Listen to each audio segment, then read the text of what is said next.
place because basically there's a situation in the game where someone's out to get you and you have to escape, but you don't know at first that this enemy, if you can believe it, is invincible.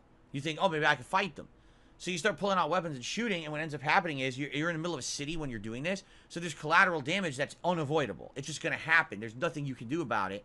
You don't know you're supposed to be running and escaping. You think maybe you could fight this thing. So I unload into the enemy, and after about, 5 minutes of trying to fight it, I realized there's no way to kill this thing. Like, I've been trying the whole time. It's not going to die. It's just going to keep following me, so I guess I just got to escape. So I escape, and then come to find out, like, the entirety of the galaxy hates me. Oh, well, because you unloaded in the middle of that city, there was collateral damage. Now there's a million bounties on your head, and everyone wants you dead. And I'm like, now, wait a minute. Let's think about this for a second, okay? This is a actual main story beat, a main story plot line in the game, that this segment happens. It's scripted that this happens, that you're hunted and something's coming after you, and you have to escape. But at first, you don't know you have to escape. So, of course, the first thing you're going to think about is, let me try to fight and see if I can, defend myself. Everyone's going to do this. So why not, during this portion of the game, have a special element where you don't get bounties for fighting the thing because you're fighting it in a city? I just want you to think about how stupid that is. They knew this was a major part of the plot. They knew that most people would probably try to at least once fight back.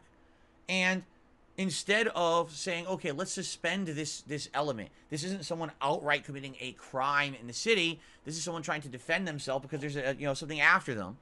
And let's just make it so that this part of the game is fun. It's fast-paced. You try to fight it, you fail, then you run on to the next part of the story. No, that was too hard for Bethesda. That would actually have taken some effort to kind of like code that into the game. So instead, still have all the bounties and all the systems in place as if this story element isn't happening, ignoring it, right? Like, oh, someone's defending themselves from something trying to kill them. Oh, they committed heinous crimes. What are you talking about? This thing was killing everything.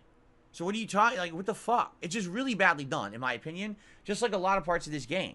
It feels like they laid the groundwork for something good, but they only did like the very base level work, and they never bothered to go anything past that base level of understanding of what the game should have been.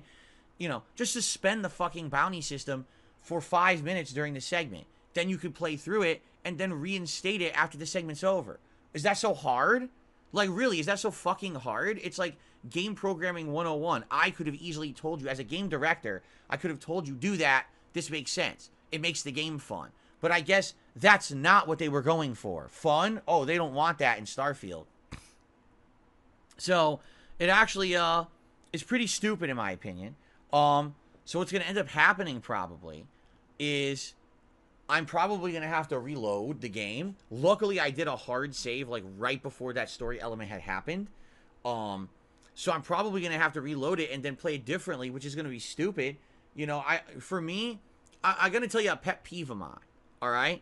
As you guys know, when I play these kind of RPGs, I make important decisions, right? Sometimes you have morality decisions to make, gameplay decisions to make on your build or your leveling or whatever you're going to do. And 99% of the time, unless there's a very strong reason to not do this, I would always stick with what happens. I do not usually save scum during these kind of games. I want it to feel like an honest first-time playthrough is an honest first-time playthrough where my decisions stick and there's direct consequences and repercussions for my choices and actions during my honest first playthrough, right? Did you know there are plenty of people going out there doing playthroughs of these kind of games? They don't do that. They literally, before every single major decision, they do a hard save. And then they'll actually do every option to see the different ones. And then they'll pick the best one and stay with that one. Talk about, going through life being a pussy. I'm sorry, but that's a pet peeve of mine. If you're someone who's playing for yourself and you want to do that, I mean, that's fine.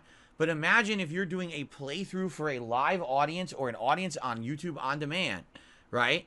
And you cannot commit to any choices you make. You have to actually always pick the optimal outcome for every choice. Like, what the fuck kind of going through a game is that? Like, that drives me bonkers. I remember even back in the day when I was playing Fallout 3 in New Vegas, I said to the audience, listen, when I make a decision, it sticks. That's the whole point, is that you have to live with the repercussions of your choices. And it makes the playthrough more interesting. It really does.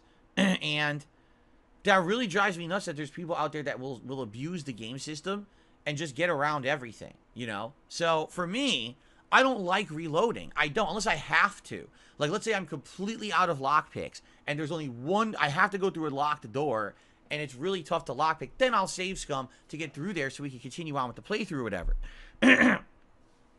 But when it comes to a game like this, I don't like having to reload story segments and redo them because something didn't go my way. I wish there was a way to get out of the situation that I'm in right now, but it certainly does not seem like that, right?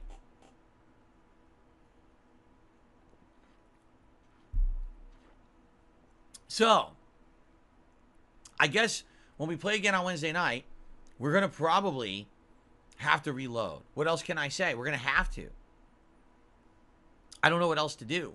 I hate that, but it is a pet peeve of mine, and I wish that they designed the game better. But it looks like we have to reload to go back before this chaos ensued. And essentially, now that I know that this thing that's out to hunt me literally cannot be killed, what's the point in even fighting it? Right? Instead, I'm just going to have to run. I'm just going to have to book it, and that way, hopefully, I won't, have no collateral damage and just get out of there. And hopefully then, it'll just continue on with the main storyline or whatever, and there won't be any issue, right? That's all I could think of to do to fix the situation. I don't know what else I should be doing, so, all right, anyway.